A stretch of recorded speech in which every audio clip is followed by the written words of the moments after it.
Абхазия полна памятниками древности, и среди них особо выделяется мощное фортификационное сооружение, известное в мире как Великая Абхазская стена. Она привлекала внимание историков, археологов с давних времен. О ней писала графиня Уварова, Стражев, Иващенко, Сизов. Описал ее подробно Иосиф Адзенба, а Юрий Воронов обошел все 160 километров этого оборонительного сооружения. И вот уже в наше время выпускники АГУ, историки Инна Журавлева, Шандор Кайтан и Дмитрий Счастный совершили трехдневную экспедицию в Восточной Абхазии, исследуя Киласурскую стену.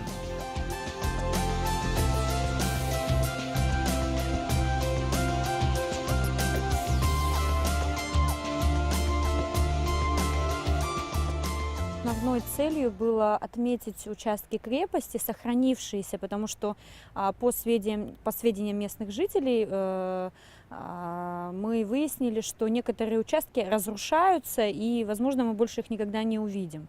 Поэтому основная цель – это обратить внимание общественности, вообще населения, может быть, даже глобально планеты к разрушающимся памятникам, потому что это один из объектов, который очень плохо изучен, о нем мало информации, очень много версий, не велись практически раскопки, проводились там какие-то отдельные периоды разными учеными в разное время, но вот массового масштабного исследования и изучения этой крепости не было. Но в силу наших небольших возможностей мы решили маленький отрезок крепости пройти от берега, вот как раз мы находимся от того места, откуда мы начали, и до реки Мачара, и отметить вот уже существующие остатки крепости. Мы взяли за основу карту Воронова, потому что он единственный, кто от начала до конца отметил эту крепость и более или менее точно с данными. И в рамках этой экспедиции мы отметили около 40 остатков крепости. Мы начали отсюда до 8 километра посчитать, то где-то около 55 даже получается.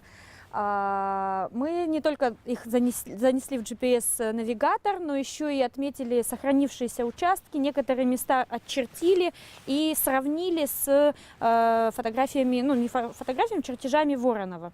И выяснили, что на самом деле есть некоторые участки, которые почти исчезли.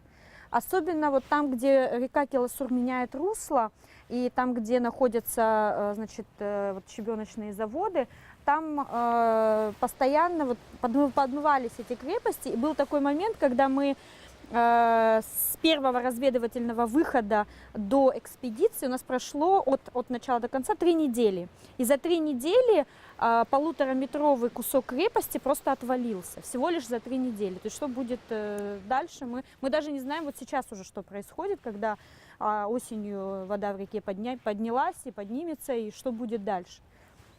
Дальше очень интересно то, что многие башни, особенно вдоль реки Мачара, они почти не отличаются. Но там тоже не велись раскопки, по-моему, закладывались шурфы в нескольких башнях, но масштабных раскопок не велось. Поэтому сказать точно от начала до конца, где проходит эта стена, стоит ли вообще как бы какие-то отдельные участки крепости в разных районах относить к Великой Абхазской стене, мы не можем. Оно вполне возможно, что так. Но из-за того, что раскопки не велись, мы, конечно, не можем этого сказать. Получается, отсюда она начиналась. Здесь по раскопкам находился что, гарнизон? Тут раскопок не было именно в этой части. Просто прибоем открылись каменные кладки, ну, стены, которые могут как бы свидетельствовать о том, что эта башня продолжалась в сторону моря. И остатки эти валяются вот под нами, вот здесь. Угу. То есть по схемам Воронова это один из гарнизонов. Первый получается, прибрежный, самый главный, это нет? Вот башня, это башня, Приморская башня, она как бы тоже нестандартная. Первый гарнизон, это вот Хубунский гарнизон, который вот на первой возвышенности находится. как бы имеет овальную форму. Там тоже находится башня, третья по счету. Башня тоже нестандартная, как и первая башня. Остальные все башни, они прямоугольные, В с общем, закругленными получается, углами. если мы начинаем отсюда, то поднимаемся к Тхубуну, Да, да. затем спускаемся вниз и уже отмечаем башни и остатки крепости, которые находятся вдоль реки Киласур. Да, ну вот после вот этого гарнизона Тхубунского по карте Воронова идет большой участок около 7-8 километров, где не отмечено было вообще ни одной башни. Ну, он сам тоже не отмечал ни одну, потому что их не было. Но Дима тоже предложил... Это вдоль Киласура? Да, вот вдоль Киласура, как раз таки по селу Багмаран. И вот Дима тоже предлагал, чтобы мы опять-таки исследовали, несмотря на то, что Воронов не нашел там никаких башен, вот исследовали, Да, может, надо какие-то пройти объекты и есть там. убедиться в том, что там действительно нет. ничего нету. То есть от Корчала до Гала фактически нет отмеченных, там, по-моему, 1 или 2 башни отмечены только по карте, но непонятно, они к стене Великой Абхазской относятся или это вообще совершенно другие сооружения, потому что никто их исследованиями хорошо не занимался. Их отмечали, их фиксировали, но раскопки там не проводились.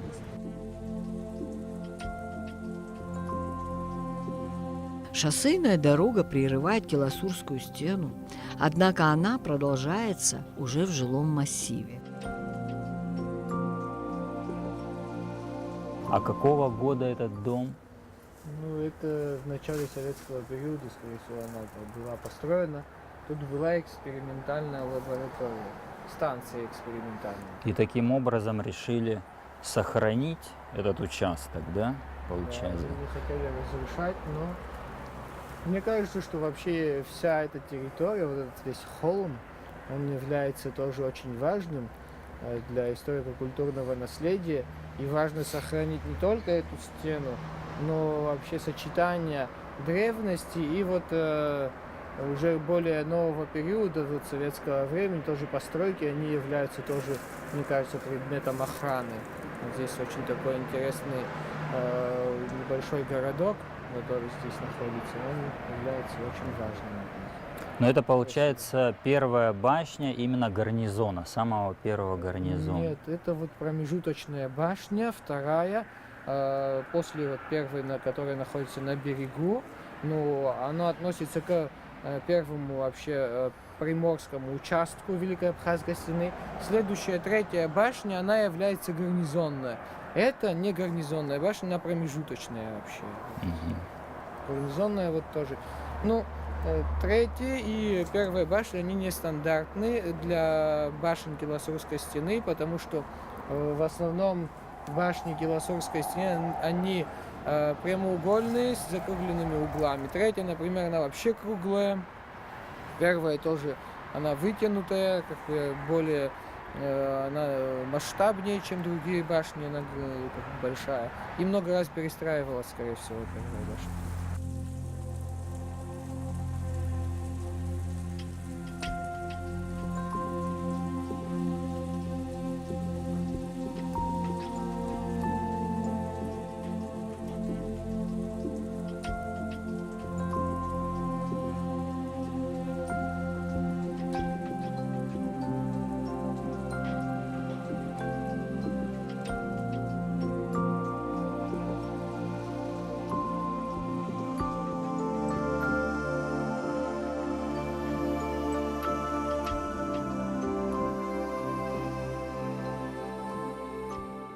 С каждым разом, конечно же, мы открываем что-то новое. И когда мне предложили тоже поучаствовать в этой экспедиции, я сразу согласился, потому что в существующей литературе не все, конечно же, отражено. Это из-за того, что данный объект масштабный очень и очень интересный. Его надо изучать и изучать.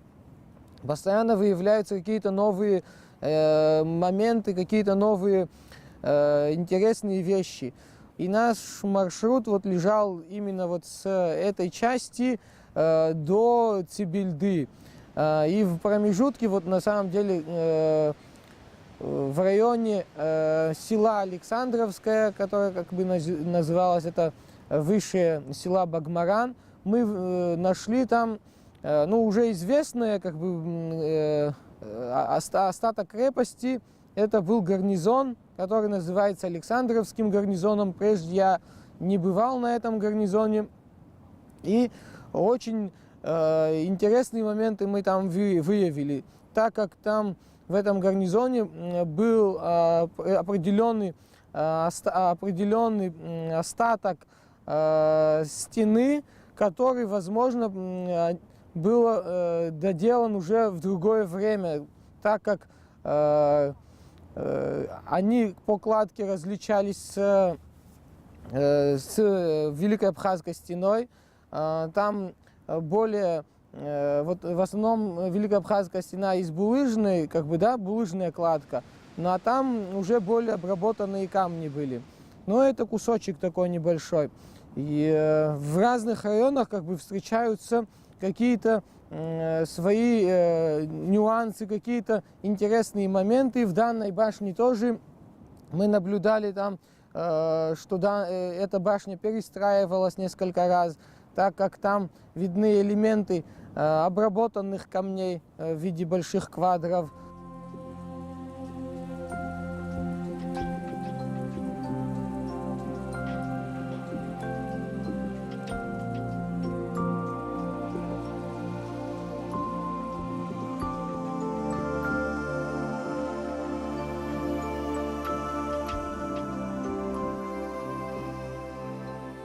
А дальше, выше, вот вдоль тех башен, в которых велись раскопки, еще находилась поливная Там, керамика? Да, вот в следующих гарнизонах находилась поливная керамика, однако не так уж много, там 2 куска буквально мы нашли вот в 8 километре от трассы, а в этом гарнизоне Трубунском мы ни одного фрагмента вот той поливной керамики не нашли. Вот.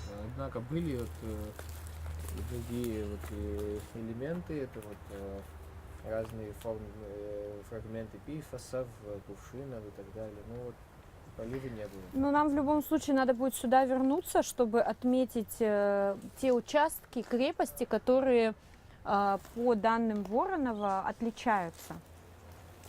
Ну, например, что сохранилось и изменилось? У него же отмечен этот участок? Да, у него практически все участки, которые вообще нам известны, у него все это отмечено. Возможно, он мог пропустить какой-то из объектов. Вот это надо нам еще доследовать, я считаю. Если мы что-то выявим, то это будет тоже хорошо. Тот участок, по которому мы прошли, на мой взгляд, он является самым интересным, потому что если рассматривать стену целиком, то только вдоль килосура располагаются так называемые гарнизонные точки, начиная от берега моря и заканчивая первыми горными ущельями. Следовательно, мы можем предположить, что именно на этом промежутке локализовалась основная часть войск, да, если здесь располагались войска. И здесь, может быть, была какая-то особая зона напряженности, которая требовала большего внимания, чем со стороны ущелий. Потому что уже после Киласура, после участка Мачара, башни по количеству уменьшаются, и уже в районе Ткварчала их практически не наблюдается, там только предположительные места, где, возможно, стена проходила и там что-то есть. Вот поэтому увидеть этот участок стены было очень интересно, и мы смогли наметить для себя дальнейший план действий, понять, с каким объемом работы предстоит столкнуться.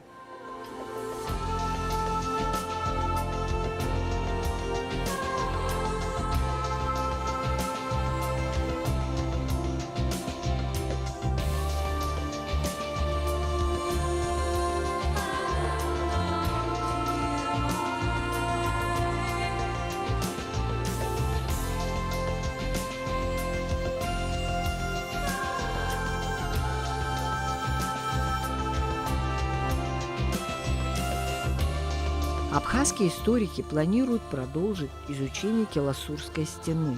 Готовится многодневная экспедиция, которая исследует все труднодоступные участки Великой Абхазской стены. Будут проведены археологические раскопки, и кто знает, может быть, тайна ее происхождения наконец-то будет раскрыта.